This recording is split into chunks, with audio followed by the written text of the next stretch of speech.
बड़ी खबर, अनंतनाग में सीआरपीएफ के बंकर पर हमला किया गया। आतंकियों की सीआरपीएफ के बंकर पर फायरिंग की जानकारी आ रही है। सीआरपीएफ के बंकर पर ग्रेनेड भी फेंके जाने की जानकारी मिल रही है। आतंकियों की तलाश में सर्च ऑपरेशन तेज किया गया है। उनकी संख्या क्या है, इस बारे में भी लगातार जानकारी जुटाई जा रही है। जम्मू कश्मीर के अनंतनाग में इस हमले की जानकारी आ रही है। अनंतनाग में सीआरपीएफ के बंकर पर हमला हुआ है। आतंकियों की सीआरपीएफ के बंकर पर फायरिंग की खबर इस वक्त, और ये तस्वीरें उस जगह की जहां पर ये फायरिंग हुई है, जम्मू कश्मीर के अनंतनाग की, जहां पर जानकारी मिल रही है कि आतंकियों ने सीआरपीएफ के बंकर पर फायरिंग की है। सीआरपीएफ के बंकर पर ग्रेनेड भी फेंके गए हैं और साथ ही साथ इस वक्त पूरे इलाके में सर्च ऑपरेशन जारी है। रिफत अब्दुल्ला हमारे साथ, हमारे सहयोगी इस खबर पर जुड़ रहे हैं। रिफत, और क्या अपडेट आ रहा है?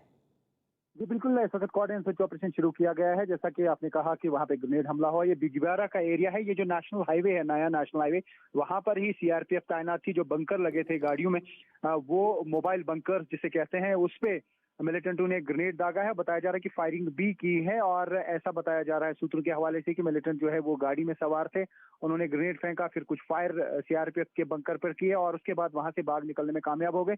लेकिन इस खबर के फौरन बाद जो है पूरे एरिया को कॉर्डन में लिया गया है और वहां पे हाईवे पे सर्च ऑपरेशन शुरू कर दिया गया है। और जो भी आने वाली या जाने वाली गाड़ियां हैं, उनको जगह जगह पे जो है सर्च किया जा रहा है और लोगों की भी सर्च की जा रही है। जी, आप मेरे साथ बने रहिएगा। इधर जम्मू कश्मीर के अनंतनाग में हमले की तस्वीरें भी साथ ही रिफत ये दिखाना चाहते हैं व्यूअर्स को। अनंतनाग में सीआरपीएफ के बंकर पर हमला हुआ है और साथ ही साथ आतंकियों के सीआरपीएफ के बंकर पर फायरिंग की जानकारी आ रही है। और इस बीच सीआरपीएफ के बंकर पर ग्रेनेड भी फेंके गए हैं, ये भी इंफॉर्मेशन आ रही है। आतंकियों की तलाश में सर्च ऑपरेशन जारी है, क्योंकि ये हमला करने के बाद वहां से फरार हो गए हैं। और अनंतनाग में इस हमले के बाद सर्च ऑपरेशन बहुत ही तेजी से आगे बढ़ाया जा रहा है।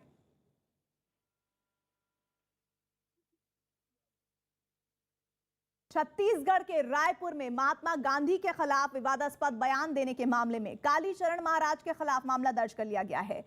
रायपुर में आयोजित धर्म संसद के दौरान कालीचरण महाराज पर महात्मा गांधी के खिलाफ विवादास्पद बयान देने का आरोप है। रायपुर में हिंदू धर्म पर चिंतन और चर्चा के लिए धर्म संसद का आयोजन किया गया था, जिसमें संत कालीचरण महाराज समेत कई साधु संत शामिल हुए थे।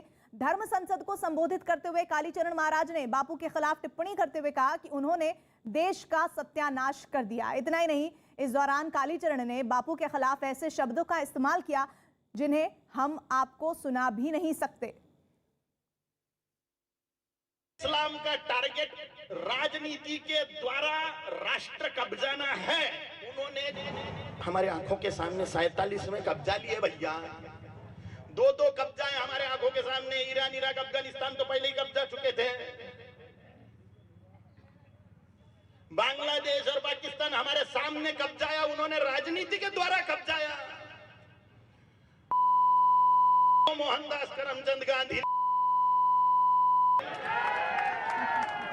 और नाथुराम गोडसे जी को नमस्कार है।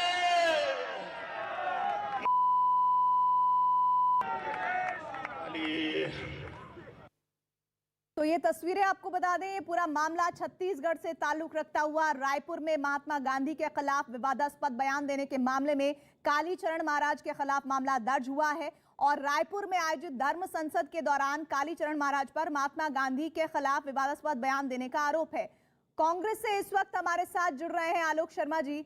आलोक जी, महात्मा गांधी के विचारों से जिन्हें डर लगता है, उनके खिलाफ केस दर्ज हो रहा है, लेकिन ये बात यहां तक पहुंची क्यों? इतनी हिम्मत कैसी हुई इस तरह के अपशब्दों के इस्तेमाल होने की?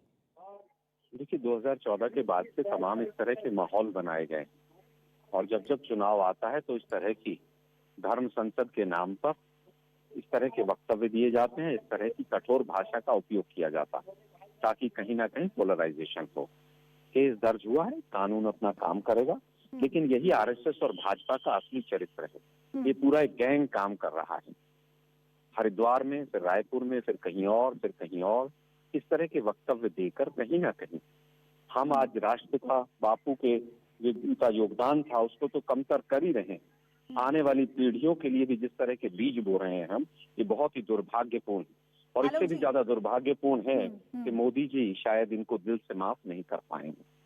हमारे साथ इस वक्त चारू प्रज्ञा भी बीजेपी से जुड़ गई हैं। चारू प्रज्ञा, जहां सनातन धर्म का प्रचार प्रसार होना चाहिए, वहां राजनीतिक और साथ ही साथ महापुरुषों के बारे में इस तरह के अपशब्दों का इस्तेमाल, बीजेपी का क्या स्टैंड है इस पर? चारू,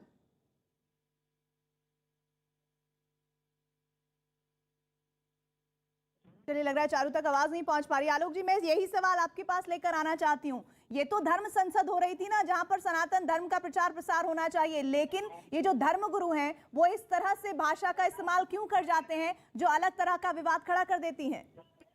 क्योंकि ये हिंदू नहीं है, ये हिंदुत्ववादी हैं। ये गोलवरकर के और आरएसएस के अनुयायी है। ये इनको सनातन धर्म से कोई लेना देना नहीं। जो सबको साथ लेकर चलता है वो धर्म, उससे कोई लेना देना नहीं है। ये हिंदुत्ववादी हैं।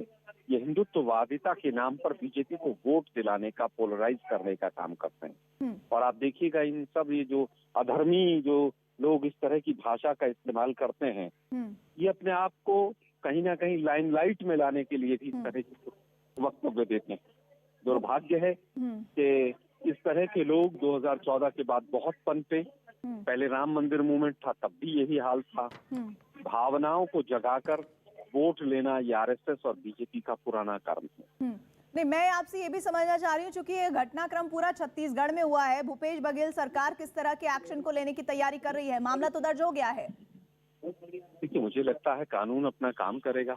अब कोई मंच पर साधु संत की वेश में अगर कोई कुछ बोल रहा है तो ये तो सरकार को नहीं पता कि क्या बोल रहा है। लेकिन दुर्भाग्य ये है कि जब इस तरह की घटना हरिद्वार में हुई तो सरकार को जब तक मीडिया का दबाव नहीं गया, सोशल मीडिया का दबाव नहीं गया, एक्शन नहीं लिया गया। जी, आप मेरे साथ आलोक जी बने रहिएगा। मैं दो तस्वीरें भी साथ ही साथ इस घटनाक्रम से ताल्लुक रखते हुए दिखाना चाहती हूँ। महात्मा गांधी का जिस तरह से अपमान हुआ है, धर्म संसद में ये कैसी भाषा का प्रयोग हुआ है, और महात्मा गांधी के खिलाफ इस तरह के विवादित बोल बोलने की आवश्यकता उस धर्म संसद में क्यों पड़ी? जब आप सनातन धर्म के प्रचार प्रसार की बात कहते हैं तो उसमें राजनीति और महापुरुषों के बारे में आपत्तिजनक बयान कहां से आ जाते हैं? कौन उन लोगों को, ऐसे लोगों को मंच देता है?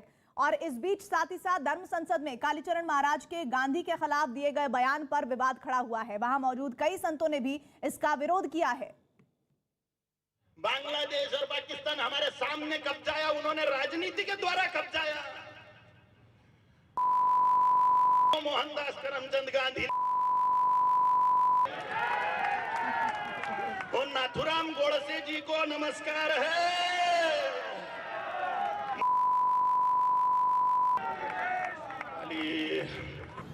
वह महात्मा गांधी ने क्या कुछ नहीं किया जिसे राष्ट्रपिता का के उपाधि से आज नवाजा गया। अब उनके विषय में इस धर्म संसद से ऐसी बात, ये हमारा सनातन धर्म नहीं हो सकता। मैं बहुत क्षमा चाहता हूं आप सबसे, आप लोग भले बुरा लगा हो, लेकिन इस धर्म संसद में अपने आप को अलग करता हूं, पृथक करता हूं। चलिए, अच्छी बात यह है कि उसी धर्म संसद से कुछ ऐसे संत भी थे जो इस बात से इत्तेफाक नहीं रखते और उन्होंने इस बात की निंदा भी की। कालीचरण महाराज के बयान का वीडियो वायरल होते ही रायपुर में कांग्रेस नेता थाने पहुंच गए और उनके खिलाफ कार्रवाई की मांग की। प्रदेश कांग्रेस अध्यक्ष मोहन मरकान खुद सिविल लाइन थाने में मौजूद रहे और इतना ही नहीं, कांग्रेस कार्यकर्ताओं ने अलग अलग थानों में भी कालीचरण के खिलाफ शिकायत दर्ज करवाई। रायपुर के धर्म संसद में जिस ढंग से पूज्य महात्मा गांधी जी के बारे में अमर्यादित शब्दों का सार्वजनिक बयान किया है तो एक घोर निंदा करते हैं। राष्ट्रपिता महात्मा गांधी को आज पूरा देश ही नहीं विश्व मानता है, उनके दिखाए रास्तों पर चलता है, मगर उनके बारे में अमर्यादित टिप्पणी करना घोर निंदनीय है, अपमान है। इसलिए हमने राष्ट्रद्रोह का मुकदमा दर्ज हो, हमने 12 बजे रात को हमने मुकदमा दर्ज कराया। छत्तीसगढ़ के मुख्यमंत्री भूपेश बघेल ने भी कालीचरण महाराज के बयान की कड़ी निंदा की और उनके खिलाफ कार्रवाई का भरोसा दिया। ये धरती शांति का है, प्रेम का है, भाईचारा का है। ये गुरु घासीदास की धरती है, कबीर की धरती है, और यहाँ इस प्रकार से उत्तेजक बातें या हिंसात्मक बातें बिल्कुल बर्दाश्त नहीं की जाती।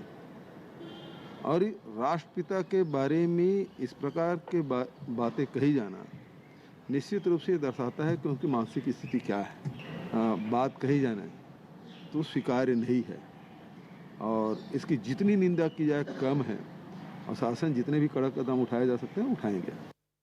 और इधर एनसीपी नेता नवाब मलिक ने गांधी के खिलाफ बयान को एक साजिश करार दिया। साथ ही उन्होंने कालीचरण महाराज को तुरंत गिरफ्तार करने की मांग की। खुले आम राष्ट्रपिता का अपमान किया जा रहा है। हमें लगता है एक सोची समझी साजिश के तहत गोडसे की विचारधारा को देश में लादना चाहते हैं। बापू के चाहने वाले इसे बर्दाश्त नहीं करेंगे। हम मांग करते हैं कि छत्तीसगढ़ की सरकार तुरंत गिरफ्तार करे और जो बाबा अकोला का रहने वाला है, निश्चित रूप से महाराष्ट्र सरकार भी देखेगी कि इस तरह के मानसिकता के लोग जो बापू को गरियाएंगे, लोगों को भड़काएंगे, गोडसे का महिमा मंडल करेंगे, हम उसे बर्दाश्त करने वाले नहीं। बीजेपी नेता केशव उपाध्याय ने भी कालीचरण के बयान पर आपत्ति जताई और उनके खिलाफ कार्रवाई की मांग की। महाआघाड़ी के नेता अभी कालीचरण पे कार्रवाई करने की मांग कर रहे हैं। मुझे लगता है जो भी गलती करे उस पर कार्रवाई होनी चाहिए। गांधी जी पे टीका टिप्पणी, अभद्र भाषा का भाषा यूज करने वाले कालीचरण या छत्रपति शिवाजी महाराज जो हमारे सबके आराध्य दैवत है, उनके पुतले के जो पार्क है उसके ऊपर पैर रखने वाले बड़े बट्टे, ये दोनों के ऊपर कार्रवाई होनी चाहिए। सिर्फ एक पे कार्रवाई होकर नहीं चलेगा, कार्रवाई तो होनी चाहिए। सबका न्याय समान होना चाहिए।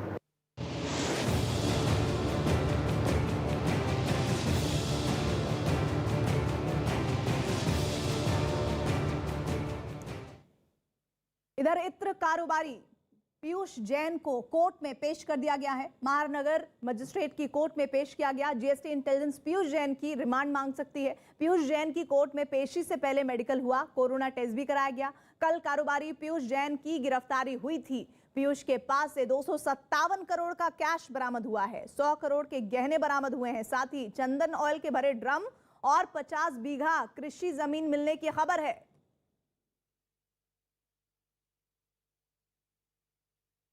तो गिरफ्तारी के बाद अब किस तरह से पीयूष जैन की मुश्किलें बढ़ सकती हैं, उसके बारे में आपको एक बार फिर से जानकारी दे दें। दरअसल ये पूरा मामला इत्र व्यापारी पीयूष जैन को कोर्ट में पेश करने से संबंध रखता है, जहां महानगर मजिस्ट्रेट की कोर्ट में पेश किया गया। उन्हें जीएसटी इंटेलिजेंस पीयूष जैन की रिमांड मांग सकती है और पीयूष जैन की कोर्ट में पेशी से पहले मेडिकल हुआ है, कोरोना टेस्ट भी हुआ है। साथ ही कल पीयूष जैन की गिरफ्तारी हुई थी और पीयूष के पास से लगभग 257 करोड़ का कैश बरामद हुआ, जिसमें 100 करोड़ के गहने बरामद हुए हैं। साथ ही चंदन ऑयल के ड्रम भरे हुए बरामद हुए हैं। 50 बीघा कृषि जमीन मिलने की भी खबर है।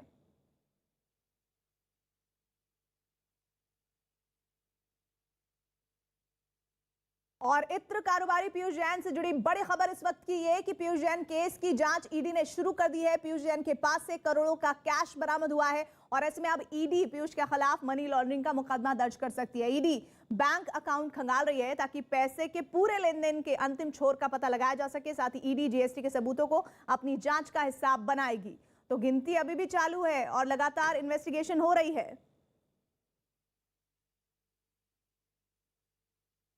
पीयूष जैन पर ईडी का एक्शन, ईडी बैंक अकाउंट की जांच करेगी। साथ ही जानकारी ये मिल रही है कि ईडी ने इस जांच को शुरू भी कर दिया है, जिसमें ईडी केस भी दर्ज करने की तैयारी कर रही है और ईडी बैंक अकाउंट की तफ्तीश करेगी। और ये अकाउंट, ये जो नंबर है, और भी ज्यादा बढ़ने के चांसेस हो सकते हैं, इस बात की आशंका ईडी को है।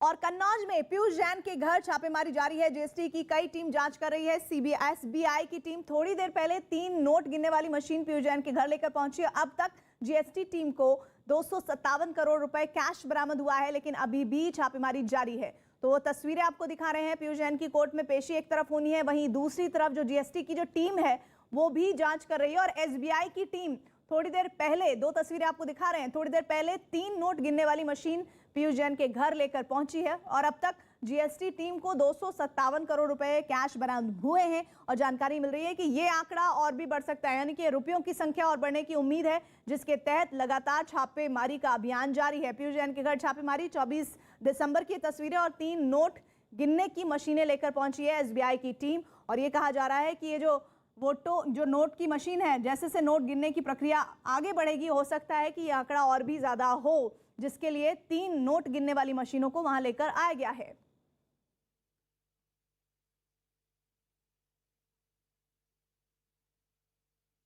इत्र व्यापारी पीयूष जैन के घर छापेमारी जारी है। देखिए ग्राउंड जीरो से ये रिपोर्ट।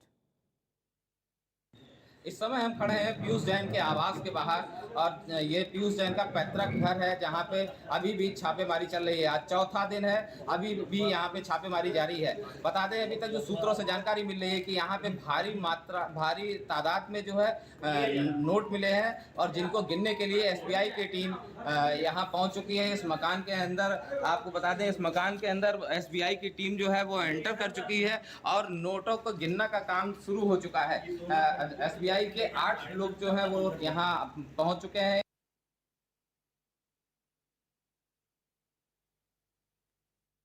तो ग्राउंड जीरो से रिपोर्ट आप देख रहे हैं। दरअसल गिरफ्त में है पीयूष जैन और पीयूष जैन का मेडिकल हुआ है, कोरोना टेस्ट भी होने की जानकारी मिल रही है और साथ ही ये कहा जा रहा है कि अभी तक 257 करोड़ रुपए कैश बरामद हुआ है, जिसमें 100 करोड़ के गहने भी बरामद होने की जानकारी है और साथ ही जमीनों के बारे में भी डिटेल और दस्तावेज बरामद हुए हैं। तो बड़ी कार्रवाई, बड़ी छापेमारी हुई है जीएसटी की टीम के जरिए और अब ये कहा जा रहा है कि ईडी भी इस पूरे मामले में आगे अपनी तफ्तीश को बढ़ाएगी, केस दर्ज कर सकती है। जांच के दायरे को और बढ़ाने की जानकारियां लगातार मिल रही हैं और ईडी ने जांच शुरू की है। ऐसे में आप समझिए कि और ठिकानों पर छापेमारी मुमकिन है। ना तो उस पर उसको जवाब दिया। जो 3rd नंबर पेज है जिसपे उन्होंने 17A का जो हमारे सोर्सेज 17A का जो उसमें कॉलम में उन्होंने अपने बयान मेंशन किए, उस पर उन्होंने ये कहा था कि हमने कोई गोल्ड को सेल आउट किया, उसके ब्याह पर इतना पैसा आया, मगर वो गोल्ड किसको दिया, किस शॉपकीपर को दिया, क्या एक कंटेंट किसी को दिया, ना तो शॉपकीपर्स का नाम बता पा रहे, ना किसको गोल्ड हैंड ओवर किया उसका नाम बता पा रहे। ये अमाउंट किस फॉर्मेशन में आया, चेक के थ्रू आया, कैश आया, यदि चेक आया तो उसका डिस्क्रिप्शन नहीं है, कैश आया तो किन किन लोगों के थ्रू आया, ऐसे लंबे सवाल है जो 17 के कॉलम में थे। 18 के कॉलम जो हमारे सोर्स में था, 18 के कॉलम में उन्होंने ना पहले तो बताया कि ये गोल्ड 3 फेजेस में उनके पास आया, उसके बाद भी उसका डिस्क्रिप्शन नहीं दे पाए, यानी नॉन कोऑपरेशन लगातार बना हुआ। इस पूरे मामले पे मीडिया लगातार उनसे। तो अमित गंजू आपको बता रहे हैं रिपोर्ट ग्राउंड जीरो से कि किस तरह से इस इन्वेस्टिगेशन के दायरे को आगे बढ़ाया जा रहा है, लेकिन एक बात तो तय है कि जिस तरह की बरामदगी हुई है ये आंकड़ा और ज्यादा हो सकता है। क्या लगता है क्या बनती सजा इसमें ऐसे में जैसे धन मिले? जहाँ तक इसके ख्याल में है कि ये स्टाम्प जीएसटी स्टाम्प चोरी में जो आपको इतना बड़ा गबन दिखाया है, तो इन पर जो एक्ट तो बनती है, एक गंभीर धाराओं बनती है, तो इससे हो सकता है कि इसमें गवर्नमेंट के इसमें क्या पनिशमेंट कर सकती है। तो जो अपराध है, अपराध का संज्ञान तो गंभीर है ही, क्योंकि जीएसटी का ऐसा गवर्नमेंट का गबन करना एक साधारण काम नहीं है और फिर इतनी बड़ी रकम को गबन करना और फिर कहाँ से लाए, कैसे लाए, तो इसका अपराध तो बहुत गंभीर है। तो कुछ काउंसलर्स जो हैं उनके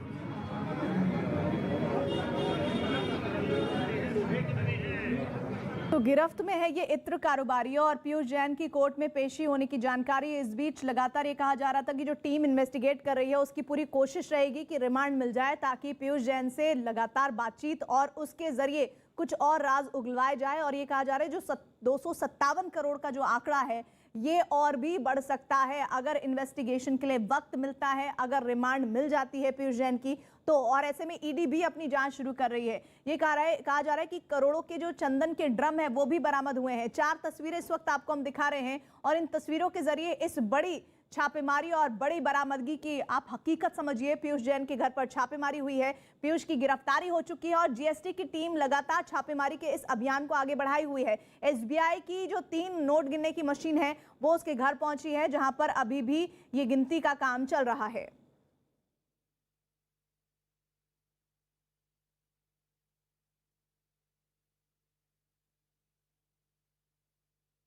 कन्नौज के इत्र व्यापारी पीयूष जैन की आड़ में किस तरह से इस पूरे मामले को आगे बढ़ाया जा रहा है, इस पर लगातार निगाहें बनी हुई हैं और सियासत भी जमकर हो रही है। मुख्यमंत्री योगी आदित्यनाथ ने विरोधियों पर हमला किया है, कहा है कि गरीबों का ही पैसा है। एसपी बीएसपी कांग्रेस के नेता जनता के लूट कर घरों को बनवाते हैं और जो दीवारों से निकलकर अब सामने आ रहा है।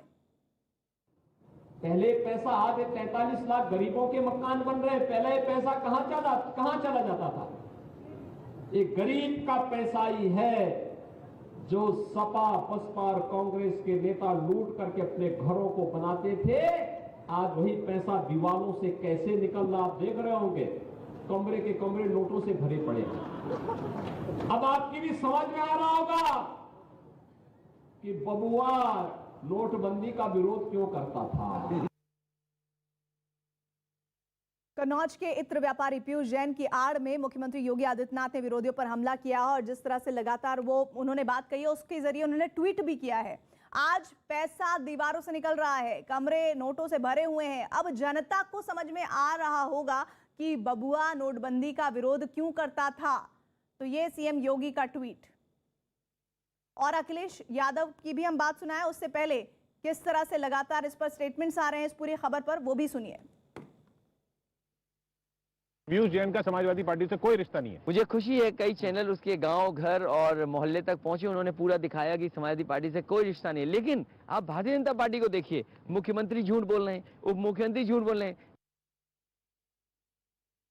और इत्र व्यापारी की गिरफ्तारी के बाद बीजेपी ने समाजवादी पार्टी पर सियासी हमले तेज कर दिए हैं। बीजेपी नेता नरोत्तम मिश्रा ने अखिलेश यादव पर तंज करते हुए कहा कि जनता की गाड़ी कमाई का इत्र बनाया जाता है और इसका प्रयोग सत्ता के लिए किया जाता है।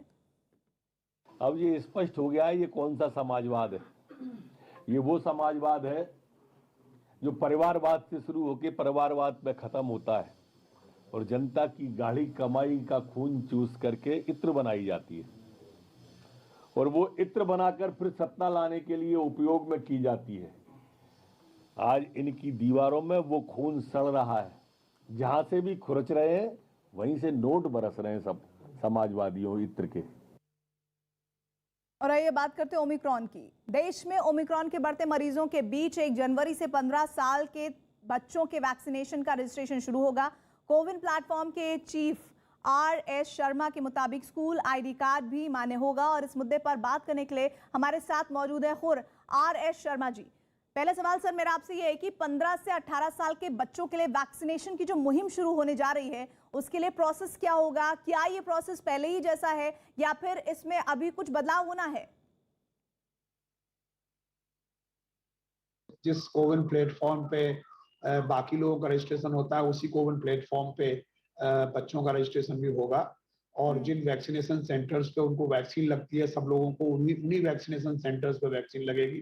कोई अलग से वैक्सीनेशन सेंटर भी नहीं होंगे, कोई अलग से रजिस्ट्रेशन प्रोसेस भी नहीं होगी। अंतर थोड़े 2-3 होंगे। पहला अंतर होगा कि जो बच्चों की वैक्सीन हैं वो केवल 2 वैक्सीन हैं, जाइडस कैडिला की वैक्सीन और कोवैक्सीन अब तक के जो हमारे रेगुलेटर ने मंजूर की हैं, तो वही वैक्सीन बच्चों को दी जा सकेगी। नंबर 1। नंबर 2, बच्चों के पास क्योंकि कुछ डॉक्यूमेंट्स नहीं होते, जैसे कि वोटर ID कार्ड जिसको हम आइडेंटिटी के डॉक्यूमेंट के रूप में स्वीकार करते हैं, वो नहीं होता। इसलिए हमने बच्चों के लिए स्टूडेंट का ID कार्ड जो है वो भी हम उसको मान्य कर रहे हैं, जिससे कि उसको भी लेकर के वो रजिस्ट्रेशन करा सके। आधार तो है ही, आधार कार्ड है और बाकी डॉक्यूमेंट्स भी हैं, लेकिन स्टूडेंट ID कार्ड को हमने इस सूची में जोड़ दिया है। माननीय प्रधानमंत्री जी के उद्बोधन में और जो पॉलिसी डिसीजन है उसमें कोई संशय का गुंजाइश नहीं है। 15 से 18 वर्ष के बच्चों के लिए ये वैक्सीन अभी शुरुआत की जा रही है और इसमें हमने और सरल कर दिया है। जिन बच्चों का जन्म 2007 के किसी भी महीने में या उससे पहले 2006-2005 में हुआ, वो सारे के सारे बच्चे इसके लिए एलिजिबल हैं। अच्छा RS शर्मा जी, फ्रंटलाइन 60 साल से ऊपर के बुजुर्गों के लिए प्रिकॉशन डोज जब लगेगा तो दूसरे डोज को लगे हुए कितना समय होना चाहिए, ये भी बहुत क्लियर है होना जवाब। जिन लोगों को, चाहे वो फ्रंटलाइन वर्कर्स हों या हेल्थ वर्कर्स हों या फिर 60 वर्ष से ज्यादा उम्र के लोग हों, जिन लोगों ने 9 महीना पहले दूसरी डोज लगवा ली है, 9 महीना पहले या उससे ज्यादा पहले, उनको प्रिकॉशन डोज के लिए वो एलिजिबल हैं। 60 वर्ष से ज्यादा उम्र के लोगों के लिए एक एक्स्ट्रा क्राइटेरिया रखा गया है कोमॉर्बिडिटी का, तो वो कोमॉर्बिडिटी के क्राइटेरिया में अपना जो डॉक्टर से सर्टिफाइड लाएंगे उसके आधार पर उनको डोज दी जा सकेगी। तो ये बेसिक तरीका है। अच्छा सर, एक और बात है, कुछ लोग कह रहे हैं कि जिन लोगों की 2 डोज लग चुकी हैं उन्हें तीसरे डोज की जरूरत ही नहीं है, उन लोगों के लिए आप क्या कहेंगे? देखिए, ये तो पॉलिसी है कि जिन लोगों ने 2 लगवा लिया है वो एलिजिबल हैं, उनको हम संवाद देंगे, उनको हम बताएंगे कि आपको लगवानी है। अब उसके बाद फिर बाकी और भी तरह तरह की चीजें हम लोग करते हैं जिससे कि लोगों की अवेयरनेस क्रिएट हो, लोगों में जागरूकता आए और लोगों को पता चले कि भाई आप लगवा लीजिए अपना प्रिकॉशन डोज। तो ये तो बेसिक जो कम्युनिकेशन का सिस्टम है वो अनवरत चलता ही रहता है। अच्छा, एक और इम्पोर्टेंट सवाल है आर एस शर्मा जी, वो ये कि 15 से 18 साल के जो बच्चे हैं, जो वैक्सीन लगेगी वो किस कंपनी की होगी? अब तक की जानकारी के अनुसार 2 वैक्सीन रेगुलेटर ने बच्चों के लिए अप्रूव की है। वो है जाइडस कैडिला की वैक्सीन और कोवैक्सीन भारत बायोटेक की। तो ये दोनों वैक्सीन जो है बच्चों के लिए अप्रूव हुई हैं और इन्हीं दोनों वैक्सीन में से किसी को, दोनों को लगाया जाएगा। जो भी बच्चा जहाँ पे लग रही होगी वो वैक्सीन, इनमें से दोनों में से कोई वैक्सीन लगाई जा सकेगी बच्चों के लिए। और सर, अभी जो वैक्सीनेशन का कार्यक्रम पूरे देश में चल रहा है, कहा यह जा रहा है कि दूसरे डोज को लेकर अभी थोड़ी सी रफ्तार कम हुई है। अब इसको लेकर आप क्या कहेंगे? आप ये तो मान के चलिए कि 140 करोड़ से ज्यादा वैक्सीन लग चुकी है इस देश में। पहली वैक्सीन 90% से ज्यादा लोगों को लग चुकी है। ये अपने आप में एक नया कीर्तिमान है, पूरा वैश्विक कीर्तिमान है। मुझे नहीं लगता किसी भी बड़े देश में 90% से ज्यादा लोगों को पहली डोज लग चुकी होगी, जो एडल्ट लोग हैं उनको, जो एलिजिबल हैं उनको। तो ये तो प्रक्रिया बहुत अच्छे तरीके से चल रही है। उसी प्रकार से सेकंड डोज भी अब देख रहे हैं आपकी सेकंड डोज लगने वालों की संख्या फर्स्ट डोज लगने वालों से ज्यादा है, कई गुना ज्यादा है।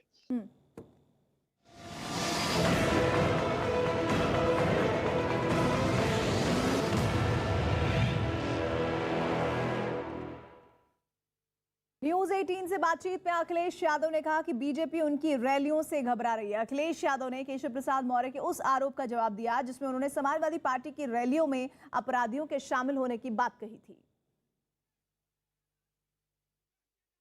वो जो आपकी यात्रा वगैरह में जो लोग आ रहे हैं, हमने केशव प्रसाद मौर्य जी से भी बात की, उन्होंने कहा वो आम पब्लिक थोड़ी है, वो गुंडे हैं। आपकी ब्रांडिंग ये कर दी गई है आपकी पार्टी की कि ये गुंडों वाली पार्टी है। आपने पूछा किससे? डिप्टी सीएम, जिन पर मुकदमे हैं, जिनके बारे में आप कौशाम्बी इलाहाबाद में पता कर लीजिए कि अपराधी रहे हैं, ये रैलियों से घबरा गए हैं, तभी इनकी भाषा बदल गई है। क्या कहते हैं, लाल टोपी, क्या दूसरी टोपी? वो विधायक की बात है, वो कह रहे हैं कि आपके कार्यकर्ता भी, भाई जिसकी गाड़ी में सपा का झंडा उसके अंदर बैठा होगा गुंडा, खुद मुख्यमंत्री ने बोला। और आप फिर देखिए, आप किससे पूछ रहे हैं? मुख्यमंत्री जी ने क्या आपने मुकदमे वापस नहीं लिए? मुख्यमंत्री जी ये बताएं उन पर क्या क्या मुकदमे थे। कोई देश में ऐसा मुख्यमंत्री होगा जिस पर इस तरह के मुकदमे रहे हों? पर सपा का झंडा लगा के गुंडागर्दी नहीं होती थी। मैं आपको कह रहा हूं, मैं आपसे कह रहा हूं, आप किसी से पूछे जाकर के, क्या उत्तर प्रदेश में सबसे बेहतर पुलिस को रिस्पांस सिस्टम दिया कि नहीं दिया समाजवादी सरकार ने? आपका डायल 100 जो डायल 112 हो गया, सबसे बेस्ट रिस्पांस सिस्टम दिया। अखिलेश यादव के बयान पर बीजेपी ने पलटवार किया है। यूपी के मंत्री मोहसिन रजा ने कहा कि जन विश्वास यात्रा की भीड़ से अखिलेश खुद घबराए हुए हैं। आपको तो कोई वोट देने नहीं जा रहा विपक्ष को। जब नहीं देने जा रहा है, विपक्ष को नकार रहा है, तो हम 325 जाएंगे ना, 330 जाएंगे ना, हम 350 पर भी जाएंगे। तो हम तो बढ़ेंगे, घटेंगे क्यों? ये कौन सा इनके पास में पैरामीटर है जो ये हमारी सीटें कम करने की बात कर रहे हैं? सीटें नहीं कम हो रही हैं, ये अपना अस्तित्व बचाने के लिए सब बातें कर रहे हैं।